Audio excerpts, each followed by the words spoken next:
Good afternoon. I'd like to introduce you to a new concept called PLCs. It's not just another district initiative, not one more thing on your already long to-do list, but PLCs, professional learning communities, will actually help teachers. It will make them feel more successful, which will result in higher student achievement, which that's really what we all want. The goal of PLCs is to capitalize on experts' knowledge and apply it to your classroom. There will be no motivational speakers, no training to attend. You won't need to travel anywhere for a conference. The experts are actually sitting right next to you. They're the ones you greet every morning, nice and early when you're drinking your coffee, and later on the evening you say goodbye as you're leaving to go home with an armful of papers to grade. This is what I know. I know that you possess the most valuable information about your students. PLCs will give you time to actually share that information. We're going to be doing a book study. It's called You Haven't Taught Until They Have Learned. And it's just good teaching pedagogy. It applies to everyone, no matter if you're a reading specialist or a social studies teacher or a high school math teacher. It applies to everyone. This whole process will be somewhat informal, but it will shape you professionally, unlike a lot of other professional developments that you have attended in the past. This book is just very, very powerful. It's about John Wooden. He is the famous basketball coach at UCLA. A lot of people are probably thinking at this point, what, a basketball coach? Why are we going to study a basketball coach? But he was actually a very good teacher as well. And his skills applied not only to the classroom, but also to the basketball court. And for a lot of people, they took them with them later in life. So I really want to rekindle your love for teaching.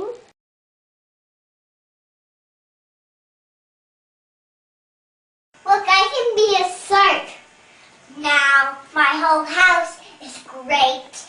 I can do anything good. I like my school. I like anything. I like my dad. I like my cousins. I like my aunts. I like my Allisons. I like my moms. I like my sisters. I like my dad. I like my hair. I like my hair. I like my haircuts. I like my pajamas. I like my stuff. I like my rooms. I like my whole house. My whole house is great. I can do anything good. Yeah. I can do anything good. Better than anyone. Good afternoon. It's time to start our book study, which will be the agenda for our PLCs. PLCs are professional learning communities. They're a group of colleagues that join together for the purpose of learning something new and examining themselves to be better.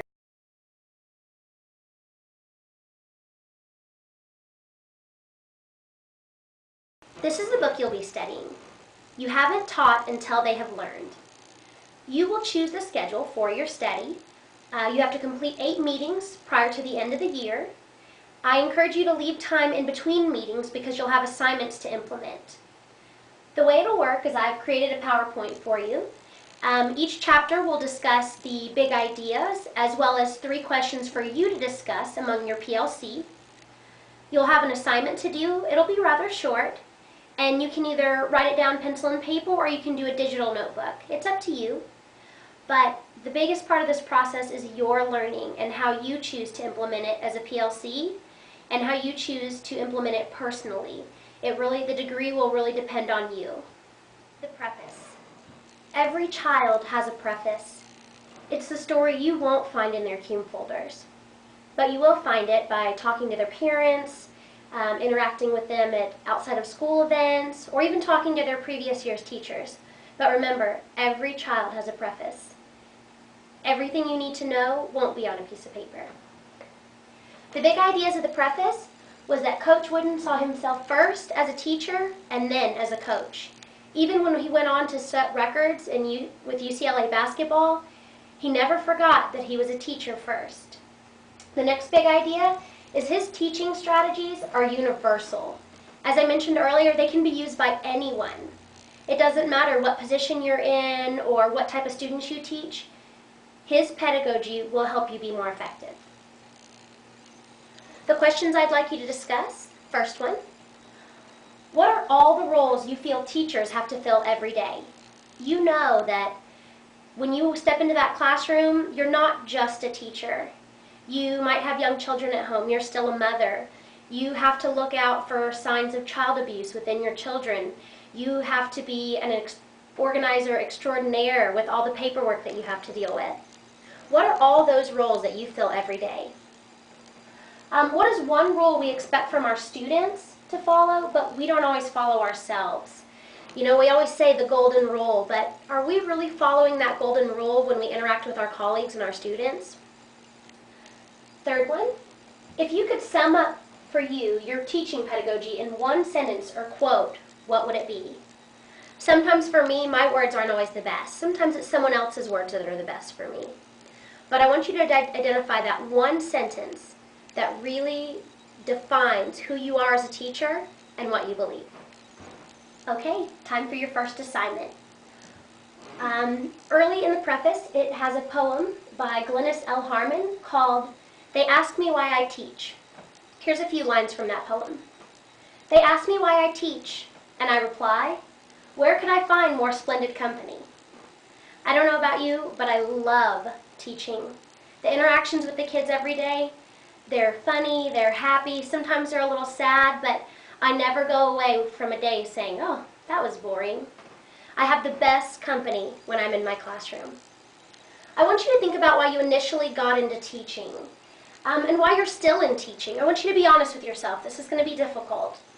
But what do you like and what are you not so fond of in this profession? I really want you to think about this, take some time, and then come back and discuss this assignment with your PLC. Chapter 1. They are all different. Teacher-student relationships are the foundation of effective teaching. You already know this. You know that the students you form good relationships with, they're wonderful for you, even though sometimes they might not be as good for someone else. Relationships are the key. In Chapter 1, the big ideas are corrections should always be directed at the action and not the actor. This can be difficult. You have those students that they test you daily. And sometimes you just want to be like, well, why do you always do this? And you just have to step away from that and remember to correct the action. You were talking while I was talking. Please be quiet so that the rest of the students can hear. Thank you. Second big idea, treating each person the same is not fair. Give each person what they need, not what everybody else gets. If you had a child that required glasses, would you keep them from their glasses? That wouldn't make sense. But besides things like glasses or hearing aids or even preferential seating, our students need more from us. You really need to identify what that child needs and make sure that you're giving it to them. Again, 3 questions for you to discuss based on Chapter 1.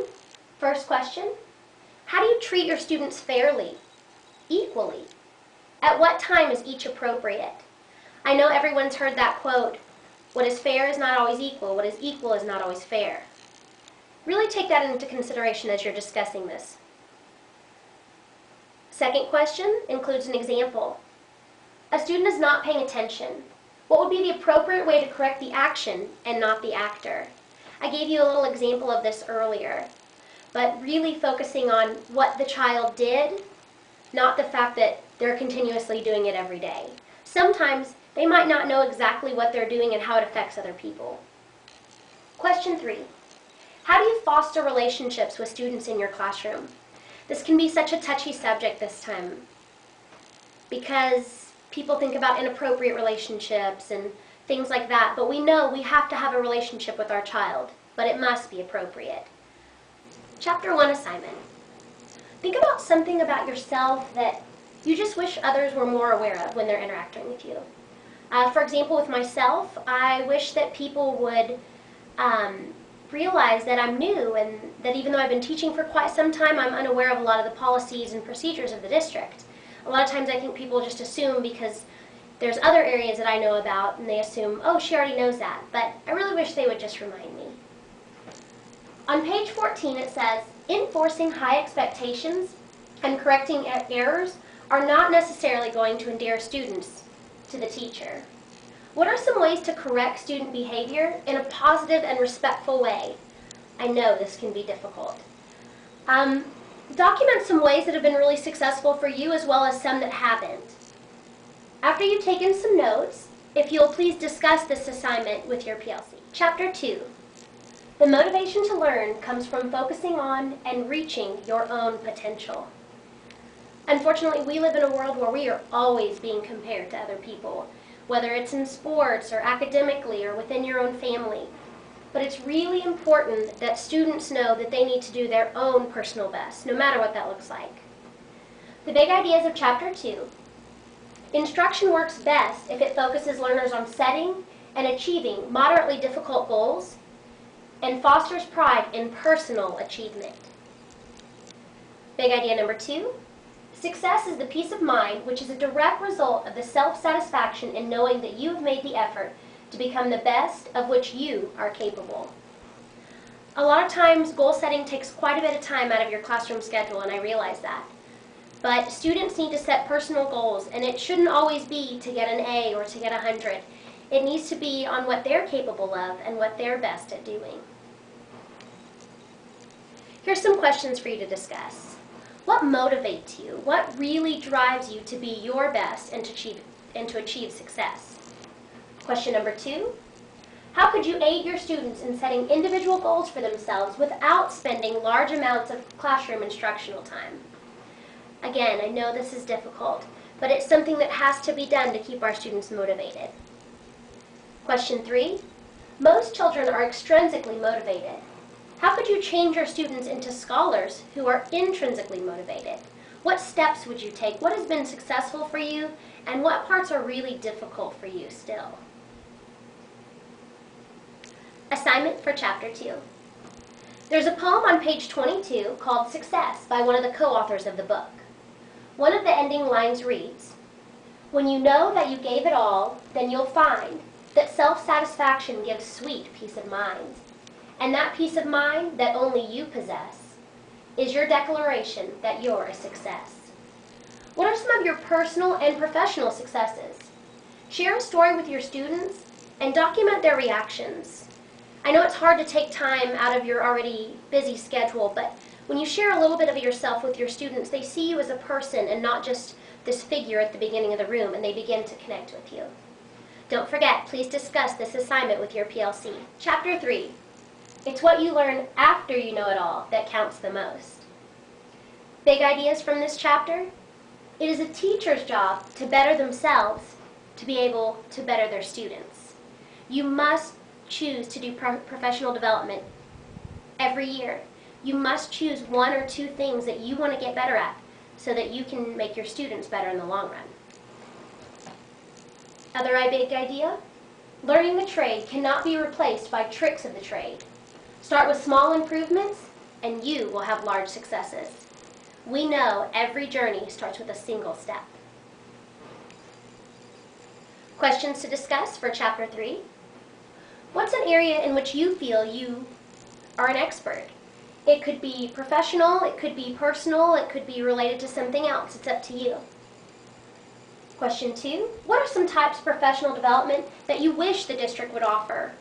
We offered a day where the teachers went and presented on things that they thought were necessary, that hadn't necessarily been addressed before, and it was very successful. The other teachers in the district who attended thought it was very much so worth their time, and they learned a lot from it that they could apply in their classroom that very next day. Question 3, how do you collect data on your own teaching? Outside of just, oh man, that was a great lesson. I had so much fun, the kids were learning. Or, ooh, that didn't work so well, I won't do that next time. Really actual documentation of your teaching and your students' learning. Here's your assignment. I'm a sticky note person, but I realize that doesn't work well for everyone. So for this, choose your own method that will help you document. I'd like you to write some short notes on how your lessons were this week. It could be as simple as, allow more time for this assignment next time, or make this a partner activity rather than individual. It could be really in-depth as far as a totally new lesson plan because the one that you had just didn't work. After you've done this, please discuss this assignment with your PLC. Chapter 4, you can't teach what you don't possess. We all have our place where we like to be in teaching, a certain position or grade level, I myself, I cannot imagine teaching middle school or high school. The fact that those students are so much taller than me and have attitudes much different than the elementary school students I'm used to, I don't think I could handle it. The big ideas from Chapter 4. Student interest is directly proportional to the depth and breadth of teachers' knowledge, and student interest is vital to effective teaching. We all know that student that's sitting on the edge of their seat and raising their hand for every question, and they're just so excited about your lesson. Then we have those students that sit like this and lean back and look around. Sometimes they might draw a picture, but they're really not engaged in what you're doing. They're not really interested, unfortunately, and we have to find a way to change that. The next big idea, a teacher must be able to correct on the spot, at the moment when a student will learn the most from it. Grading papers is fantastic. I feel like students do need that feedback, but it's delayed. So you really need to find a way within the classroom at that moment to say, oh, hey, what about this step? Or, oh, don't forget, you need to carry this one over here. Make sure that you are giving corrections on the spot when they are most needed. Questions for you to discuss? What are some ways you engage your students in your teaching? We've got to do something. We're competing with computers and video games and all these other things, and we're just one person standing at the front of the classroom with a passion for teaching. How do you engage your students? Question 2, how can you correct a student's learning outside of grades? This is difficult, but I know how much knowledge you possess. Third, what are some areas of your teaching that you wish to improve upon? This isn't what your principal said when she interviewed you, or this isn't what is seen on your PDOS. This is what you personally think. I just want to get better at this. That's what I really want you to think of.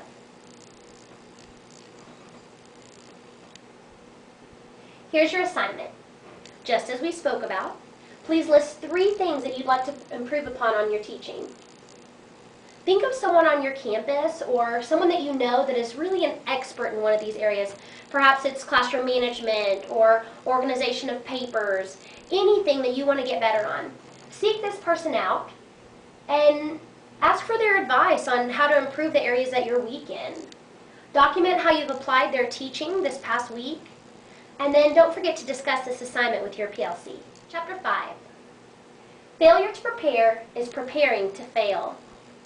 We've all had those students that just weren't ever ready for class, and it just really held them back. And you've seen those teachers that Monday morning rolls around and they think it's time to start planning for the week, but it really should have happened before the students even walked in the door. Big ideas of Chapter 5. If you don't take the time to adequately prepare for what you're going to do, you are preparing for failure. Failure is such a scary word. It's really something we want to avoid. Next big idea. If students are able to perform simple tasks automatically because of extensive practice, they can learn higher level information. And of course, that's what we want for our students, to be able to understand things on a higher level. Questions to discuss? Based on a short story excerpt from Chapter 5, planning is sacred time. Remember that teacher that said, I can meet with you tomorrow at this time, but right now is my planning time. How do you plan? How do you make that time sacred and not allow for interruptions? I know this is not always possible, but how do you do it? How do you prepare for the year? Do you sit down with an agenda and say, I want to do this, this, and this? Do you look to another guide? What do you do? How do you plan for the week? How do you plan for the very next day? Share all this with your colleagues. And last but not least, what would make your planning easier? Would it be a template or an online program, or would it be additional time with other teachers to collaborate? I want to know what would make your planning easier. Chapter 5 assignment. Take time to look at your lesson plans, not just to see that they're finished or if you're missing anything. Really take time to evaluate the system that you use. Based on the discussion with your PLC, what's something you could change for the benefit of your students, even for the benefit of yourself?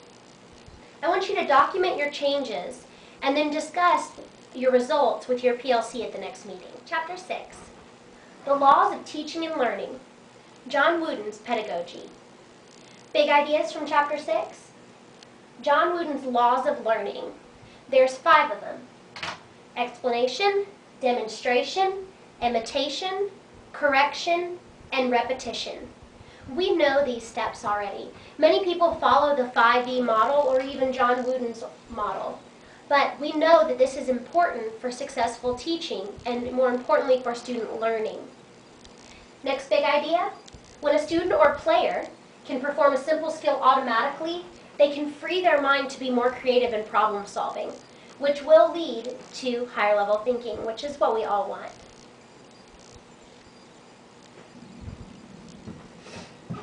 Questions to discuss. Number 1. What are some phrases that you regularly use in your classroom to interact with your students? If you can't think of any, ask your students. They'll know. They could probably do an impression of you using your most regular phrases. Question 2. Do you agree or disagree with the whole part method that John Wooden used in his teaching and coaching? Why or why not? It's okay to disagree in our PLC groups. It's a way for us to learn from others and for us to really examine who we are and why we do the things we do. Question 3. How can you actually apply the laws of learning? Explanation, demonstration, imitation, correction, and repetition to increase student achievement.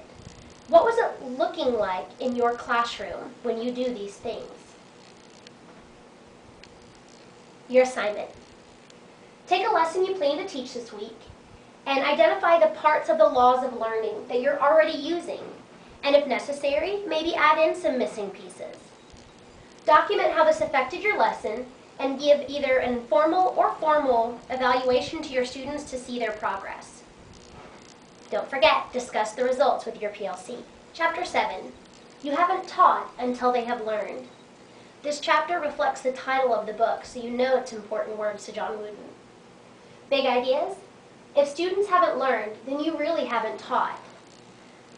It's kind of a hurtful statement when you think about how much time you spend and how well you really want your students to do that they might not actually learn something that you wanted them to learn. The end is student learning. The means is teaching. This is something John Wooden really believed. He kept the end product in mind at all times, but knew that the steps were just as important. A teacher must take notes on their own teaching to see how a student is learning and not learning. I know you have huge class sizes, but we have to reach every single student that walks into our classroom each day. Questions to discuss for Chapter 7. How do you feel about the title of this chapter or the title of this book? I want to know your thoughts. Who was your favorite teacher growing up and why? What characteristics did they have that were listed in this chapter as characteristics of effective teachers? And finally, of the 11 characteristics of a good teacher that were listed, which characteristics do you feel like you possess? Which do you see in your colleagues? Share this with everyone in your group. Assignment. On page 105, there is a sentence that reads, "Improving students' learning is the point, not simply changing teaching so it looks innovative or matches some instructional idea." Unfortunately, in education, we are prone to following fads and not necessarily looking at what is best for kids or really taking the time to implement something long enough for it to be effective. Ask a colleague if you can observe them during their teaching. Identify 3 or 4 things that really haven't changed in teaching, even though years later it seems like they should have. There are certain things that just still lead to student learning. I want to know what you see that is still leading to student learning. Please discuss this assignment with your PLCs at your next meeting. Chapter 8, It's What Teachers Are Themselves. Congratulations, you are coming to an end of your study, and you've done a really good job. The big ideas for Chapter 8, teachers need to establish a teaching-learning relationship with students so they can provide the type of instruction a student needs and motivate that student for personal success. We've discussed what success looks like in other chapters and how it's important that students have a personal grasp on what is success for them, not in comparison to everyone else. Teachers need to have the courage of conviction and effectively confront the individual in a very way that aids and does not injure, that teaches and does not punish. Teachers also need to have the courage of self-examination to look at their own teaching on how to become better at it for their own students. And finally, they need the courage to commitment in this very difficult profession. Questions to discuss? When was a time you had the courage of conviction to stand your ground in a difficult situation? Every day we encounter things that are difficult in our jobs, but I want to know something just huge that affected you, not just for that day, but maybe that week, that month, that whole year, something that just really stuck with you. What are some things that have changed about your teaching because you had the courage to self-examine? The whole purpose of this book was to share expertise with other people and to really look at what you're good at and what you want to improve upon. Do you feel like your courage of commitment struggles during certain times of the year? I know I have definitely experienced this myself. During times of STAR testing, I struggle. I am human, and my courage of commitment makes me think, oh man, it's Saturday afternoon, it's beautiful outside, but I really need to work on these lesson plans. I really need to grade these papers. Or it might be an evening when you just want to go home and just veg out on the couch, but you still have a few notes you need to write back to your students. I want to know, when have you had the courage of commitment, and when has it been more difficult? Your final assignment. On page 123 it says that teachers must honestly, objectively examine their practice, identify shortcomings, accept criticism, and work for self-improvement. Have you changed your teaching while reading this book? Hopefully you've learned a thing or two. And what successes have you seen because of those changes? Document your successes and what has been most difficult for you to implement. For your last time, please remember, discuss this assignment with your PLC.